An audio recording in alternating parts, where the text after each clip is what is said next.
Salut les players, on se retrouve pour une nouvelle vidéo. On a entendu la semaine dernière les nominés pour le meilleur joueur africain et on voulait réagir. On voulait réagir parce qu'il y a pas mal de choses qui nous semblent un petit peu chelou. On va pas se mytho Anderson, hein. Il y a des joueurs qui ne méritent pas d'y être. Comme le Ballon d'Or, comme pour le Ballon d'Or, il y a des incohérences.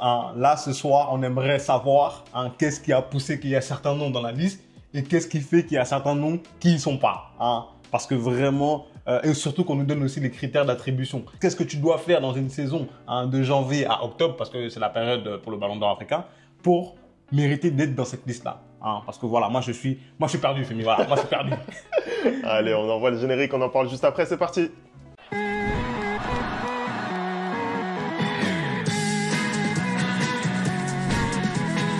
Allez, on espère que vous allez bien. On commence tout de suite la vidéo et on va afficher la liste Anderson. Une liste de 10 noms présélectionnés pour être le meilleur joueur africain de l'année 2024. Beaucoup de joueurs qui méritent malgré tout d'y être et quelques surprises Anderson. Déjà, je tiens à rappeler, Femi, je l'ai dit en intro, que la période qui est prise en compte, c'est entre début janvier 2024 et octobre 2024. Donc, du coup, un peu du début de saison aussi de cette saison 2024-2025. Parmi les nominés, bien évidemment, qu'on s'attendait à voir Ronwen Williams, qui a fait une saison extraordinaire dans son club et aussi avec l'Afrique du Sud. Vraiment, c'est le gardien de la compétition, donc c'est totalement normal qu'il y soit. On a aussi Edmond Tapsoba qui, avec le Bayer Leverkusen, a fait une saison historique. Donc, je ne vois pas comment il aurait pu rater la liste. On a bien évidemment Serhou Guirassy qui a été le meilleur buteur en Europe après Harry Kane, en Bundesliga en tout cas. Il a fait une saison extraordinaire. Et pour finir, pour moi, Achraf Hakimi aussi, qui bien évidemment mérite totalement d'être dans cette liste-là. Ça aurait été une anomalie s'il n'était pas présent. On a aussi, pour moi, le grand favori qui est Ademola Lookman, qui figure dans cette liste-là. Tout à fait normal. Ensuite, on a d'autres joueurs. Je vais les énumérer, notamment Simon Adingra qui est nominé. On a aussi Sofiane Raimi qui est nominé. On a également William Trost Ekong, le Nigérian, qui a gagné la Coupe d'Afrique, qui a été finaliste de la Coupe d'Afrique, qui est nominé. Et finalement, Chancel Bemba. Voilà la liste des 10 noms apparemment pour le meilleur joueur africain de l'année. Voilà. Écoute, sur les favoris que tu as donnés, je suis assez d'accord. Je ne vais pas paraphraser. Après, c'est vrai que voilà, il y a certains joueurs qui, selon moi, méritent quand même un peu plus que d'autres. Moi, je ne mets pas dans la même catégorie, par exemple, Guirassy et Lookman, qui sont pour moi les deux immenses favoris.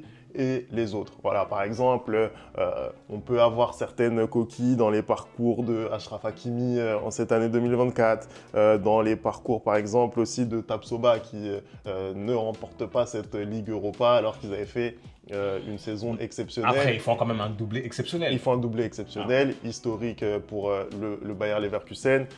Mais voilà, ça a quand même un peu plus marqué le pas en 2024, on va pas se mentir. Voilà, il y a aussi Simon Adingra pour qui, effectivement, ça a été exceptionnel de remporter cette Coupe d'Afrique des Nations, mais qui a voilà, aussi quelques coquilles, notamment en club avec Brighton où il n'est pas titularisé. Voilà, il y a plusieurs noms pour moi qui ne font pas l'unanimité, mais je mets quand même, je ne sais pas ce que tu en penses Anderson, et d'ailleurs donnez-nous vos avis dans les commentaires. Moi personnellement, je mets quand même Guirassy et Lookman en haut de cette liste. Après, il y a quand même certains absents qu'on doit absolument évoquer. On doit absolument les évoquer. C'est pas normal qu'ils soient pas là. Écoute, quand je vois la liste, typiquement des 10 nominés, je me pose des questions, Femi. Quand je vois qu'un Amin Gouiri, qui n'a même pas joué la CAN, figure dans cette liste-là, je veux comprendre quels sont les critères qui l'ont emmené à être là. Pour moi, il faut qu'on m'explique. Il faut vraiment qu'on m'explique. Sur Amin Gouiri, déjà, sur Amin Gouiri, je suis désolé. Ok, il est bon avec sa sélection. Ok, super.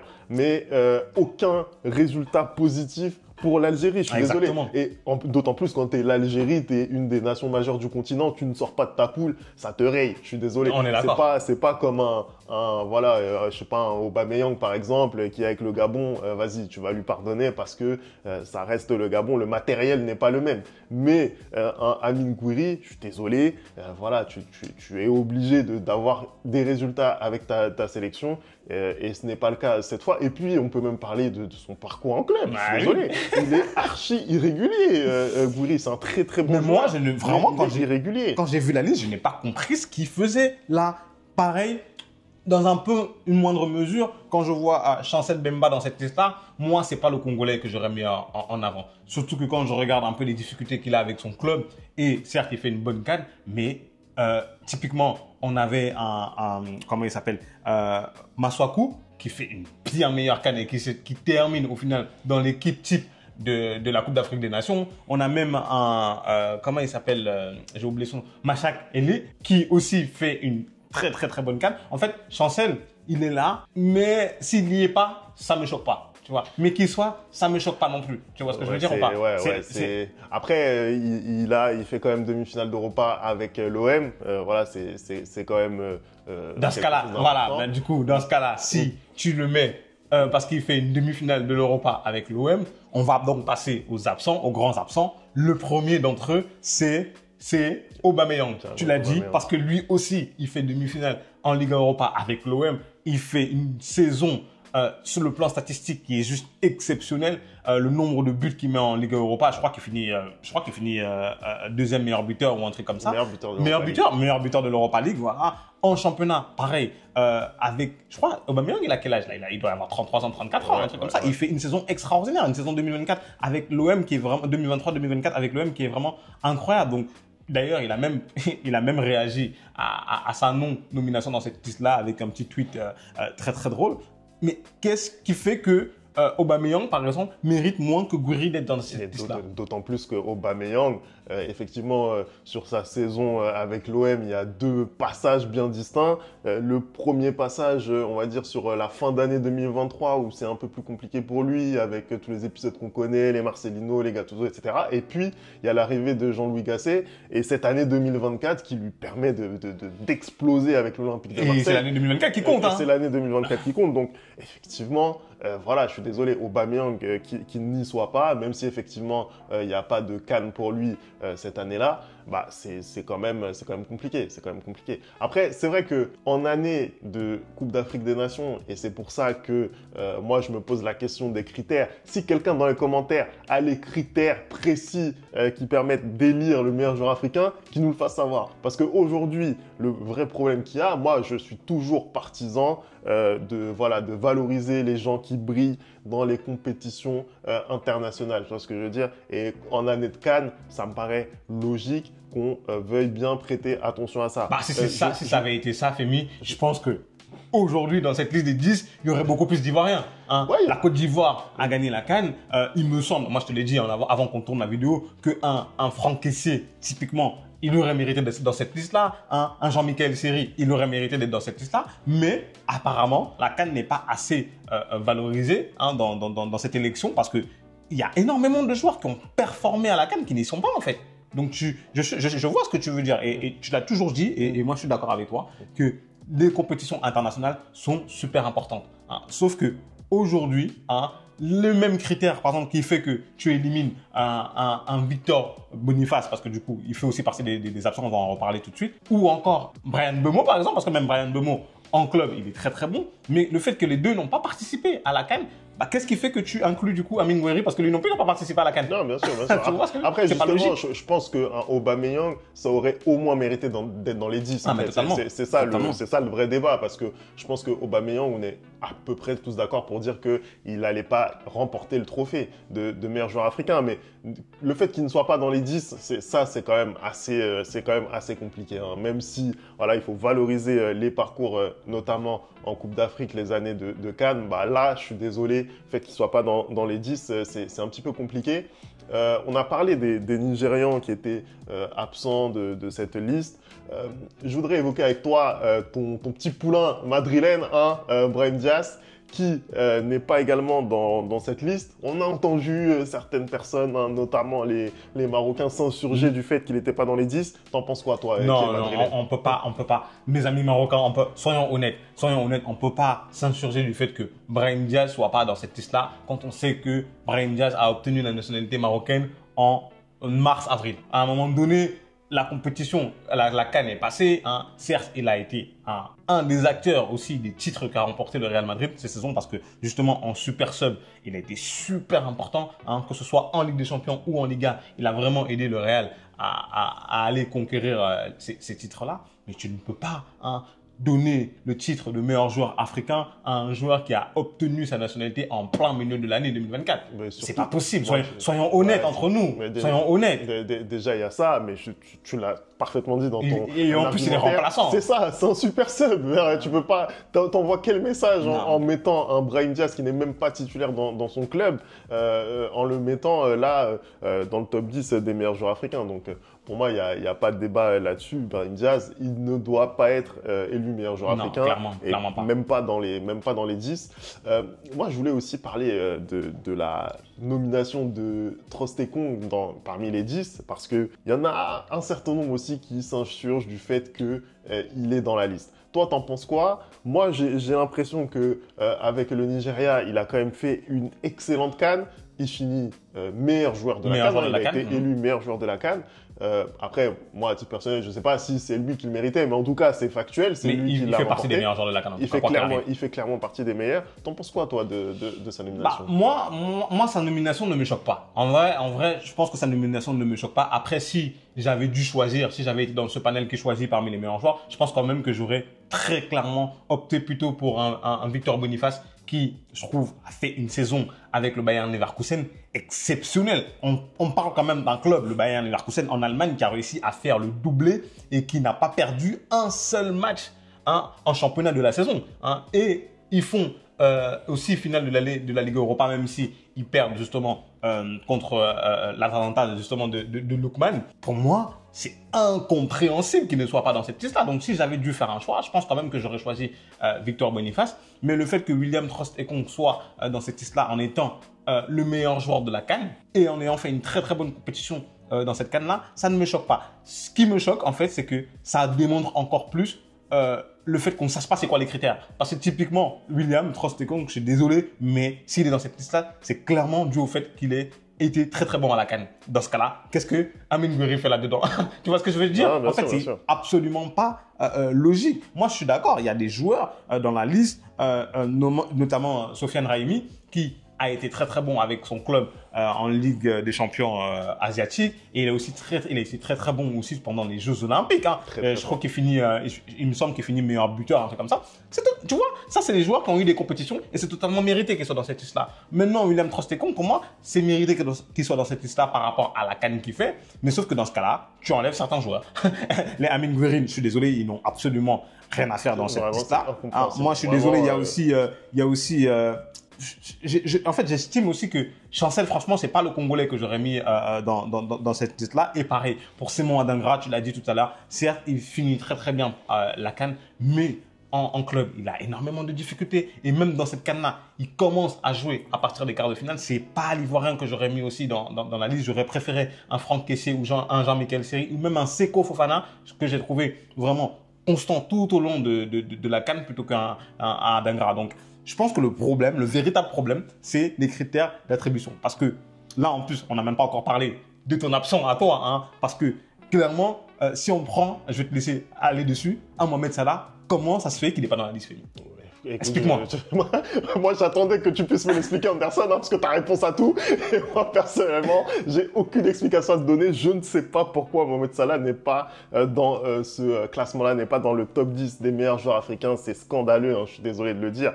Parce que, en fait, je pense que le problème qu'il y a avec Mohamed Salah, c'est le niveau qu'il a réussi à atteindre ces dernières années. Je pense que ça le dessert vraiment. C'est banalisé, quoi. Parce que, voilà, en fait, on a l'impression que c'est banal ce qu'il fait. On a l'impression que c'est banal. Et c'est terrible de dire ça, parce qu'on parle quand même d'un joueur qui a été décisif aussi bien par le but que par la passe avec Liverpool. Il a été sensationnel l'année dernière en Première Ligue. C'est exceptionnel ce qu'il a fait.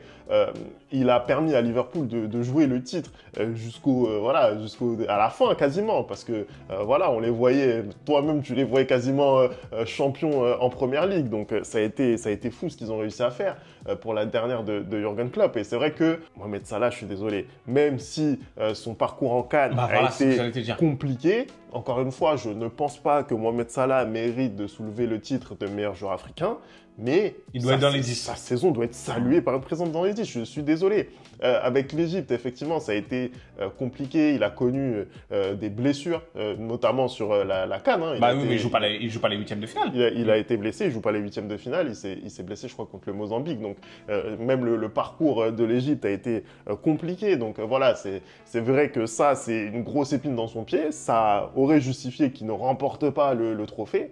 Mais sur le terrain, ce qu'il a réussi à fournir en club, c'est stratosphérique. C'est stratosphérique et au même titre que Aubameyang, il méritait d'être dans les 10. Tu as parlé de Chancel Mbemba, encore une fois. Moi, je considère que c'est quand même le Congolais le mieux placé pour être dans la liste. Moi, j'aime pas forcément fonctionner comme ça en termes de nationalité, oui, etc. Le Congolais, le Marocain, etc. Mais en tout cas, Mbemba, il mérite d'être là, cohérent en club, cohérent avec la sélection. Il est présent aussi bien collectivement que individuellement. En club, il est même plus titulaire, Femi, ce début de saison. Ça compte aussi, ce début de saison. Non, il est même plus titulaire. Non, mais attends, c'est pas le début de saison de Mbemba qui détermine. Mais pour voilà, moi, en fait, pour moi, typiquement, voilà, j'ai retrouvé son nom. J'étais perdu tout à l'heure. Pour moi, typiquement, par exemple, un Yohan Wissa mérite aussi d'être dans cette liste. Je suis désolé. Il fait une bonne canne et en club avec Momo, ils sont très très bons. Donc qu'est-ce qui fait qu'il n'est pas dedans? Moi, je trouve qu'il mérite beaucoup plus qu'un Chancel d'être là-dedans. Je suis désolé. Moi, c'est mon avis personnellement. Dites-nous ce que vous pensez, mais moi, je pense que Yohan Wissa. Je suis désolé. Pour moi, Capitel Chancel, pour moi, c'est... Je te dis pas qu'il fait pas une bonne canne. Je te dis pas qu'il fait pas une bonne canne, mais je te l'ai dit, pour moi, dans cette équipe du Congo qui arrive en demi-finale de la CAN, je vois 1, 2, voire 3 joueurs qui font une meilleure canne que lui. Ok, mais lequel des joueurs qui font une meilleure canne que lui a un aussi bon parcours en club que Mbemba dans les matchs qui comptent? Je suis désolé, tu vois ce que je veux dire? Ouais. Allez, on va passer maintenant au top 3. On va vous donner nos podiums respectifs. Et vous savez très bien que moi, j'aime quand Anderson se mouille le premier. Hein, donc, on va le laisser nous donner son top 3 tout de suite. Je dirais que mon top 3, hein, en commençant par la position numéro 3, sans surprise, ça va être Ronwen Williams. Hein. J'ai trouvé que vraiment, que ce soit en club et que ce soit en sélection, il a fait une compétition vraiment extraordinaire. Cette CAN-là, si le Nigeria arrive, si l'Afrique du Sud arrive en demi-finale, c'est aussi grâce à lui. On se rappelle encore de cette séance de tirs au but mémorable. Donc, je ne peux pas imaginer qu'il ne soit pas sur le podium. En plus, voilà, j'ai eu l'occasion de rencontrer le Boug à l'aéroport. Hein, donc, on a fait une petite photo. Ça fait plaisir. Voilà, je pense que je vais la mettre, la petite photo.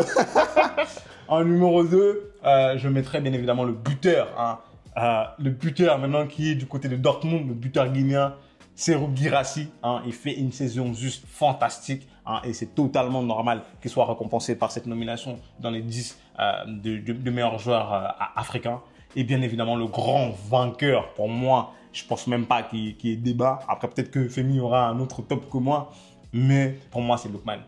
Je ne vois pas comment, hein, après ce triplé historique en finale de la Liga Europa, hein, avec l'Atalanta, et aussi en ayant vu sa participation pendant cette Coupe d'Afrique des Nations, je rappelle quand même, il fait un doublé contre le Cameroun en huitième de finale, en quart de finale encore, il marque tout au long de la compétition avec le Nigeria. Dès qu'il a le ballon, tu sens qu'il va se passer quelque chose. Vraiment, c'est un des meilleurs joueurs de cette sélection-là avec Victor Osimhen. Pour le coup, c'est lui vraiment qui a pris les statistiques parce que Osimhen a fait un peu un travail de l'ombre. Il n'a pas beaucoup marqué, mais c'est Lookman qui a beaucoup marqué. C'est totalement mérité. Aujourd'hui, sur la saison, tu vas me dire, de janvier 2024 à octobre 2024, le meilleur joueur africain, c'est totalement Lookman. Voilà.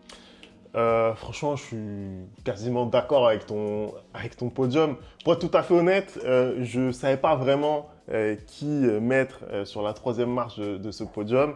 Je pense quand même, malgré tout, que je vais dire Chancel Mbemba. Parce que ah ouais, toi, Chancel, vraiment, la justice de Dieu, il y en a. Hein. Il y en a vraiment. Mais en fait, au final, je regarde par rapport même...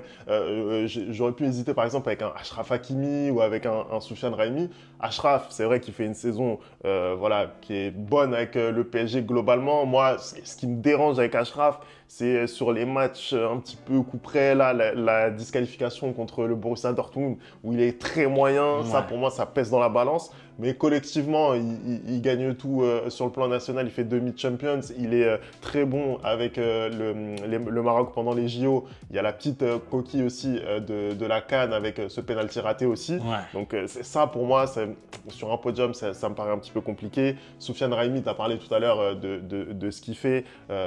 C'est très bien ce qu'il fait. Après, il ne joue pas dans un championnat majeur, mais on l'a vu au JO, c'est un très très bon jeune joueur, donc il aurait pu y être aussi. Mais encore une fois, Mbemba, c'est la régularité, c'est la fiabilité. Tu peux compter sur lui. Donc, allez, ça mérite un podium pour moi. Collectivement aussi, il a su atteindre des niveaux qui sont intéressants. Donc, pour moi, ça mérite d'être sur la 3e place. Les 2 premiers, je l'ai dit au début de vidéo, pour moi, il n'y avait pas de vrai suspense. On pouvait se poser la question un petit peu de l'ordre, mais je vais te rejoindre, Anderson, parce que Serhou Guirassy, c'est vrai que sur un plan individuel, c'est extraordinaire. Et moi, je suis vraiment content pour lui, hein, parce que, bon, déjà, parce que c'est la belle famille, d'une part, mais parce que... un peu obligé. mais aussi parce que c'est quelqu'un voilà, qui a été un petit peu porté au nu quand il était très jeune. Il n'a pas su forcément confirmer quand il jouait dans le championnat de France, quand il a été notamment transféré à Rennes, parce que pour lui, ça a été une étape importante. Et je suis content pour lui qu'il ait réussi à s'épanouir en Allemagne avec Stuttgart cette saison exceptionnelle. Il a permis de les ramener en Ligue des Champions. Pour un club comme Stuttgart, c'est juste fou. Là, au Borussia Dortmund, il repart sur des bases il a failli nous faire très très très mal. Qui sont très très bonnes. Donc pour tout ça, il mérite sa 2e place. Malheureusement, je pense que ça manque un peu aussi d'accomplissement collectif. On se rappelle de la CAN, historique aussi pour la Guinée, mais dans laquelle il a eu un rôle mineur parce qu'il a été blessé malheureusement. Donc ça aussi, c'est une épine dans son pied. C'est pour ça que pour moi, il ne peut pas être vainqueur. Et donc, Ademola Lookman, bien sûr, voilà, je pense que ça va être pour lui, hein, cette année, ça va être pour lui. C'est incroyable, Ademola Lookman. Un Nigérian va succéder à un Nigérian. C'est incroyable. Ademola Lookman, vraiment, ce gars me hype. Ce gars me hype. Je pense que c'est aussi un des derniers joueurs qu'on voit quand tu le vois sur le terrain. Il fait plaisir, tu vois ce que je veux dire? Il fait plaisir, il tente des choses, il n'a pas peur. Et voilà, toi, t'en as fait les frais à la CAN, hein, il nous a punis avec un doublé. Malheureusement. Et c'est vrai qu'il a été extrêmement régulier avec cette équipe du Nigeria pendant la CAN. Il les amène jusqu'en finale où ils auraient même pu gagner vu le scénario du match. Après, je pense qu'il y avait quand même un gap de niveau entre les 2 équipes. Ouais, la Côte d'Ivoire était largement supérieure. La Côte d'Ivoire était supérieure. À côté de ça, en club, saison historique pour l'Atalanta de Gasperini qui arrive enfin à soulever un trophée parce qu'on a beaucoup parlé de l'Atalanta comme une équipe qui joue très bien au football, etc. Mais qui n'arrive jamais à conclure au moment où il faut conclure. Et l'homme qui aura permis à cette équipe de l'Atalanta de repartir avec un trophée, c'est Ademola Lookman. Et ça, pour moi, c'est très important. Surtout contre une excellente équipe du Bayern Leverkusen. Une excellente équipe du Bayer Leverkusen qui a eu quand même un petit peu plus de mal sur la fin de saison, mais malgré tout, ça reste le Bayer Leverkusen qui était invaincu avant de jouer cette équipe de l'Atalanta. Et qu'est-ce qu'il fait? Il te claque un triplé. Voilà, ça c'est performance qui parle. Et en plus, quel triplé, parce qu'on n'a même pas parlé des buts qu'il met, c'est stratosphérique. Enfin, voilà, pour moi, il y a pas photo. Il doit remporter ce titre de meilleur joueur africain et j'espère qu'il va le remporter. En tout cas, voilà, nous, on a donné nos avis. Vous me dites ce que vous en pensez dans les commentaires. Nous, on est prêts à discuter des heures. On a vu pas mal de commentaires. D'ailleurs, on va en profiter pour vous remercier parce qu'on est déjà plus de 5000 sur la chaîne. D'ailleurs, n'hésitez pas à continuer, vous abonner, vous lâchez pas l'affaire. Abonnez-vous, commentez. Merci vraiment pour le soutien. Pour tout le soutien, pour toute la force. Continuez à commenter, pardon. On reste dans le respect, bien évidemment. On va pas trop loin. Moi aussi, je me promets, je vais me calmer sur Kylian. Parce que voilà, j'ai vu que quand j'ai dit ta maman, les gens l'ont pris au sérieux. Non, c'est du second degré, bien évidemment. Je ne lui souhaite pas du malheur à ce joueur-là, même si je veux juste qu'il quitte mon club. Mais continuez franchement à commenter, à partager, à faire tourner, à liker. Ça nous fait plaisir de voir que vraiment notre travail il paye et on est de plus en plus nombreux. Ça fait vraiment plaisir. On a hâte de vous proposer encore plus de contenu. Et puis voilà. Allez, merci d'avoir regardé cette vidéo. On n'oublie pas les bonnes habitudes, @le replay foot. Et nous, on se retrouve très vite pour une nouvelle vidéo. Ciao! Ouais.